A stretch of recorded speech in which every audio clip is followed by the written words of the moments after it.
Bonjour, je suis Esdras Métayer, président du regroupement Jeunesse en Action. J'ai le privilège de vous présenter cette série de podcasts que nous annonçons tous les jeudis. Et aujourd'hui, c'est la transmission de savoir intergénérationnel. Alors, nous sommes ici avec deux personnes exceptionnelles, Madame Louise Parisien et Monsieur Rodolphe Robert. Ils vont partager avec nous et la thématique qu'on va discuter, c'est la relation avec les autorités. Et ce sera un sujet très intéressant. Donc, si vous êtes branchés, ne quittez pas. Alors, pour faire histoire courte ou me présenter brièvement, comme président du regroupement Jeunesse en Action, je travaille dans le secteur des technologies de l'information qu'on appelle TI. Je suis analyste en informatique, architecte de solutions. Je travaille au ministère de la cybersécurité et du numérique. Alors, c'est ça, je ne vais pas parler de TI aujourd'hui, je parle de l'intergénérationnel. Alors, sur ce, j'invite M. Rodolphe Robert à se présenter maintenant. Bonjour, je suis M. Rodolphe Robert, membre du regroupement Jeunesse en Action. Aujourd'hui, c'est un plaisir pour moi de partager avec le public. J'ai eu la chance de travailler dans le transport en commun et pendant nombre d'années. Et avec l'expérience acquise, je pense qu'il est nécessaire aujourd'hui de partager cette expérience-là avec les jeunes et les moins jeunes. Alors, c'est tout un défi que je m'en charge de relever dans notre communauté. Sur ce, je vais passer la parole à Madame Louise, que je pense va vous entretenir pour un petit moment. Oui, bonjour, mon nom est Louise Parisien, je suis membre de Jeunesse en Action. Ça me fait plaisir de faire partie de ce membre regroupement. Et puis là, présentement, moi, ça fait déjà 40 ans, je suis au Stade olympique. Ça me fait plaisir d'être au Stade olympique. Je travaille encore. Je suis tellement au service à la clientèle. On a beaucoup de responsabilités à ce service à la clientèle aussi. Il faut qu'on aime les gens aussi. On a un beau sourire parce que c'est de 0 aller jusqu'à 100 ans et plus. On a beaucoup d'activités, on a beaucoup de salons, on a beaucoup de sports, le soccer, le football. Fait qu'on a beaucoup de sports aussi qui est au Stade olympique. Beaucoup de show rock aussi, des artistes. Céline Dion est déjà venue, le pape aussi. On a beaucoup de responsabilités d'être aussi discrète, aimer notre travail, avoir toujours un beau sourire et être à l'ordre. Aussi du service pour les patrons. J'adore mon métier, on a super des bons patrons. On a beaucoup de gens aussi on est très bien servis. On a beaucoup d'amis, on a qu'on s'entend très, très bien entre nous autres. Puis aussi, il va y avoir 750 qu'il va y avoir présentement dans l'année 2027 qui s'en vient au stade. Ça va être le nouveau stade olympique. J'invite tous les gens à venir au stade olympique. Venez nous voir. J'allais te voir, c'est très, très beau. C'est une os en réparation aussi. C'est sûr qu'on a fait des petits salons présentement. On a commencé à faire des petits salons. Mais aussi, n'oubliez pas qu'il y a beaucoup de sécurité au stade olympique aussi. On a des policiers qui travaillent avec nous. On a aussi la sécurité, beaucoup de sécurité. Moi, ça fait 40 ans, je suis là encore. Fait que vous voyez qu'il n'y a pas de... J'ai pas eu de problème avec personne. Tout est sécuritaire au stade. Fait que n'oubliez pas, quand vous venez au stade, vous êtes en sécurité. Fait que je vous invite à tout donner, tout le monde, au stade olympique, à venir nous voir, surtout en 2027. D'accord? Merci à vous. Bonne journée. Merci, Louise. Je vois que Louise est en train de me convaincre de laisser mon domaine d'informatique pour passer au stade. OK, bon. Alors, comment ça va passer dans cette émission? Nous avons 3 blocs. Le premier bloc où on va définir le concept de relation avec les autorités. Le deuxième bloc, on va parler des menaces envers les autorités. Et le troisième bloc, c'est des conseils. Ce sont des conseils que nos experts, Louise et Robert, vont amener à nos jeunes. Et déjà, je vous remercie, cher public, d'être présent. Et si vous avez des questions, n'hésitez pas à écrivez-nous. Vous pouvez nous écrire dans le chat, vous pouvez nous écrire sur YouTube, dans la discussion, dans les fils de conversation, ou vous pouvez toujours venir également directement en personne au bureau pour rencontrer Robert et Louise. Juste prendre un rendez-vous, puis ils auront beaucoup de plaisir à rencontrer les jeunes et les moins jeunes, bien entendu.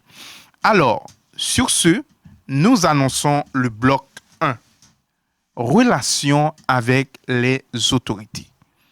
Robert, j'aimerais ça que vous me parlez un peu comment ça a été votre relation avec les autorités. Alors, quand on parle d'autorité, on parle, par exemple, un policier, on parle d'un militaire, d'une personne élue, ça peut être vos parents, toute personne qui est dans une position d'autorité. Alors, Robert, raconte-nous comment ça a été. C'est très bien, j'aime la question. Et puis, ça va me faire un grand plaisir de vous répondre sur ce sujet. J'ai passé, comme je viens de le dire, plusieurs années à travailler avec les jeunes, les moins jeunes, avec le public. Je peux dire des fois, ça arrive qu'on rencontre des gens un peu plus exigeants que d'autres. Mais si on veut parler des autorités, il faut développer un peu de confiance avec les autorités. Il faut se sentir en confiance. Si je prends un exemple, un policier. Quand vous rencontrez un policier, vous devez vous sentir en confiance parce que le policier, il est là pour vous protéger.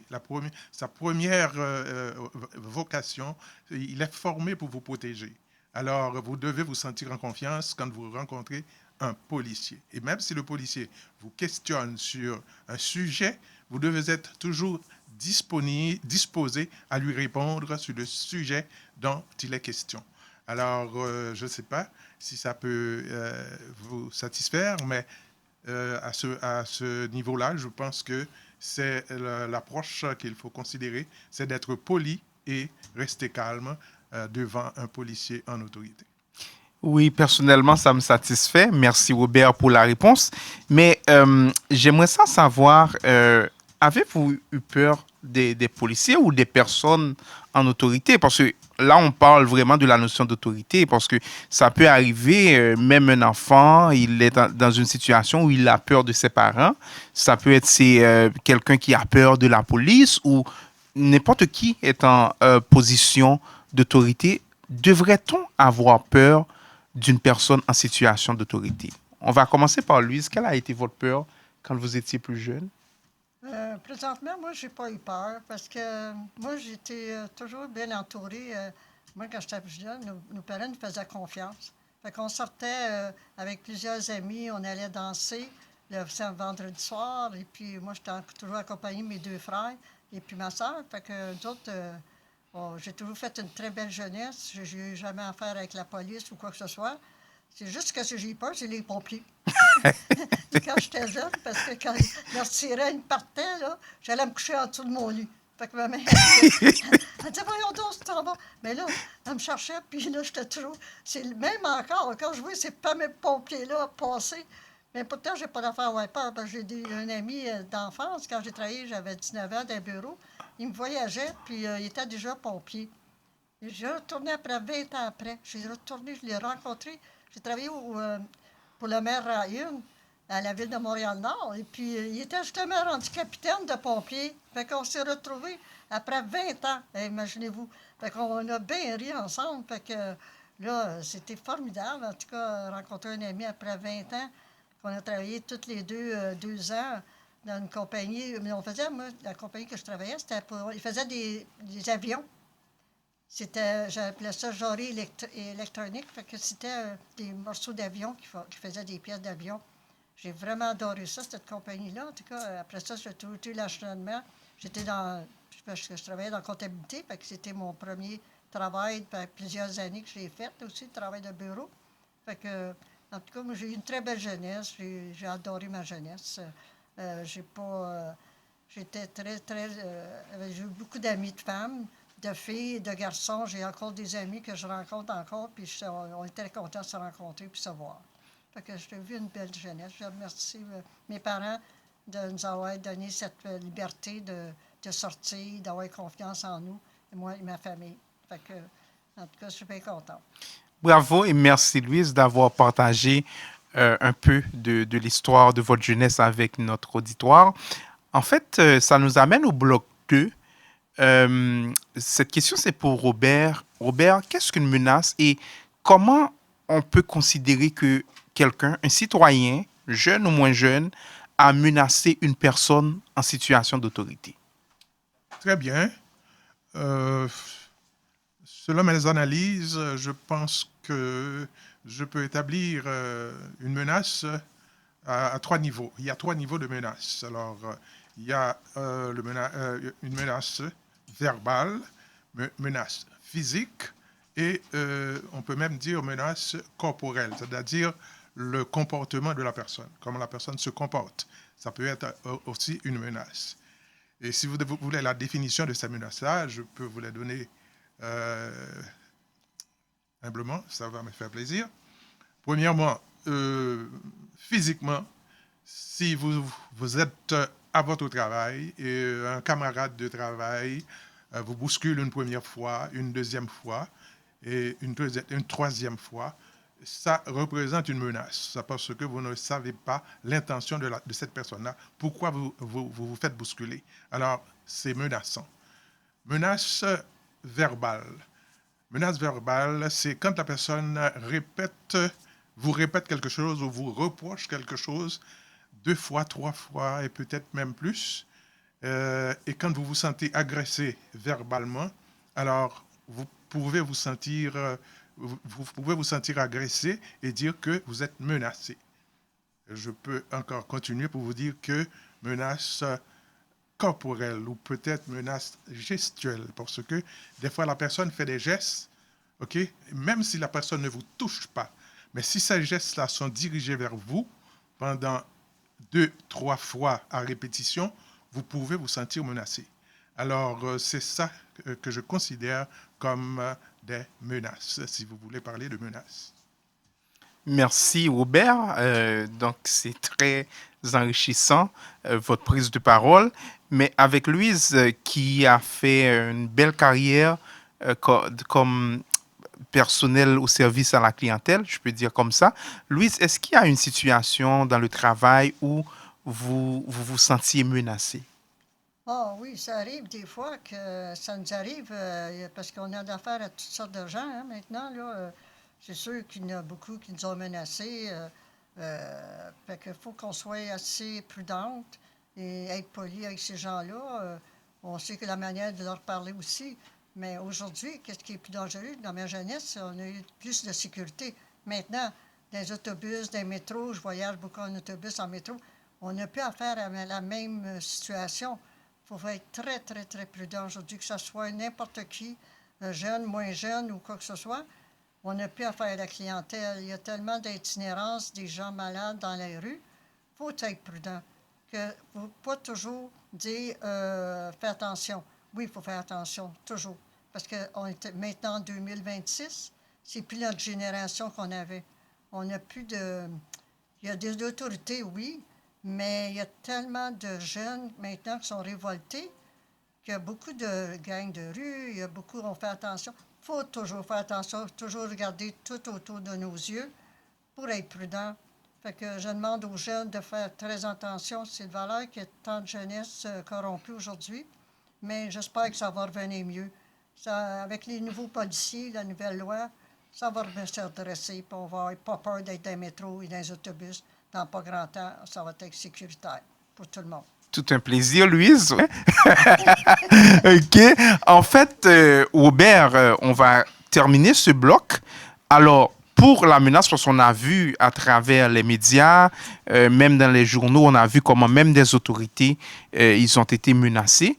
Alors, donnez-nous 2 actions qu'une personne menacée, peu importe soit une autorité ou un citoyen, 2 actions qu'une personne qui se sent menacée peut intenter pour se protéger, peut faire pour se protéger.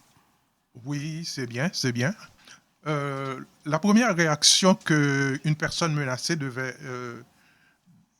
adopter, sa première réaction, c'est de rester calme, de ne pas provoquer la personne qui vous a menacé. Des fois, la personne vous menace, c'est de pouvoir vous amener à bout de vos colères à ce moment-là. Il aura gain de cause. Alors, il faut rester calme et essayer de vous défaire de cette personne-là. C'est-à-dire, si vous êtes à 10 pieds de cette personne-là, essayez de vous reculer un peu, de prendre un peu de distance, là, à savoir 15-20 pieds de cette personne-là.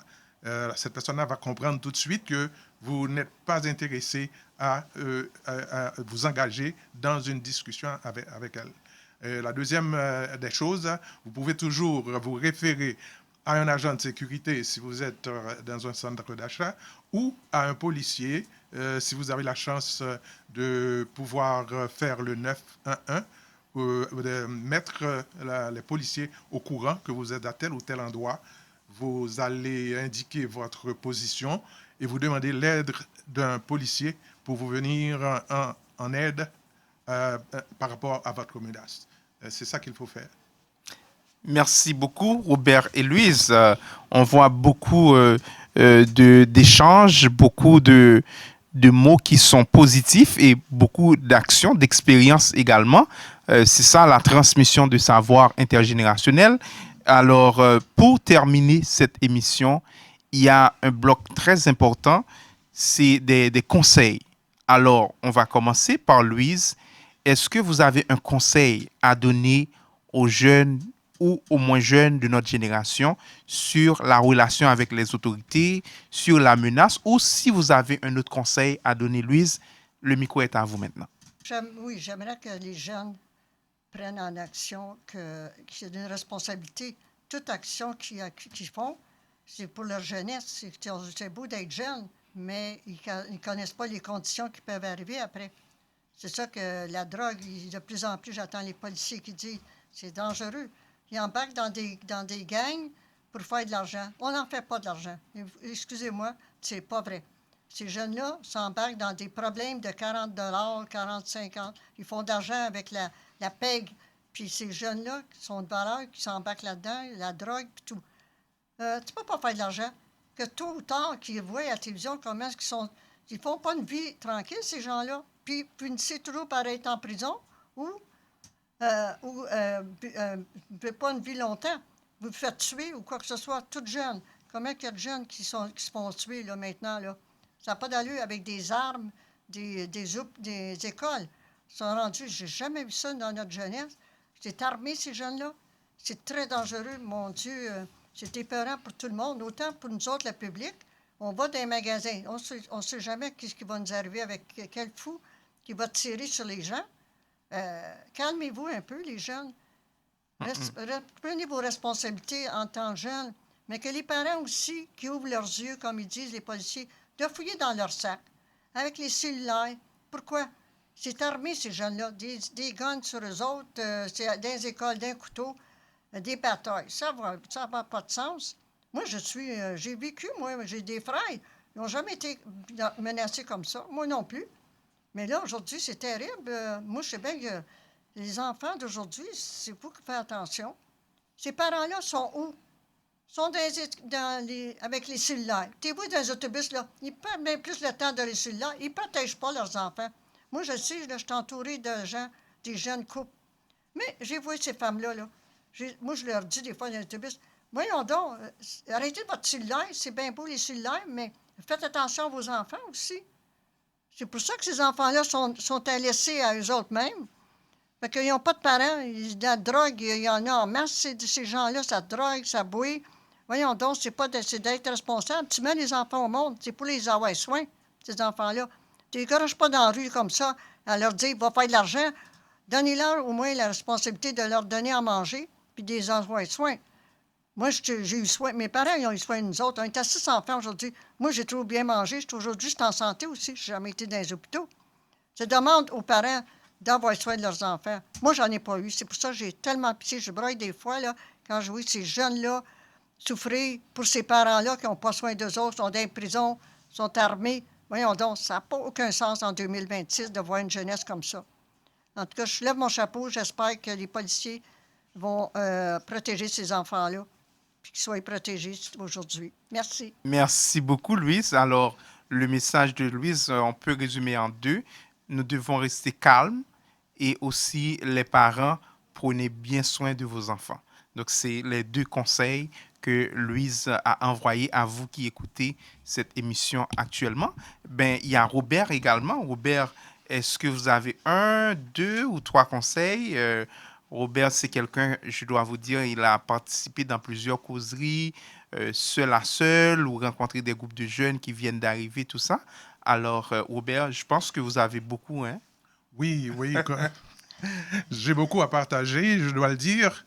Ce que je peux ajouter, c'est que c'est les jeunes et les moins jeunes aussi. Il y a des moins jeunes aussi qui se sentent menacés ou dans l'inconfort devant les autorités, à savoir soit un policier, soit un agent de sécurité.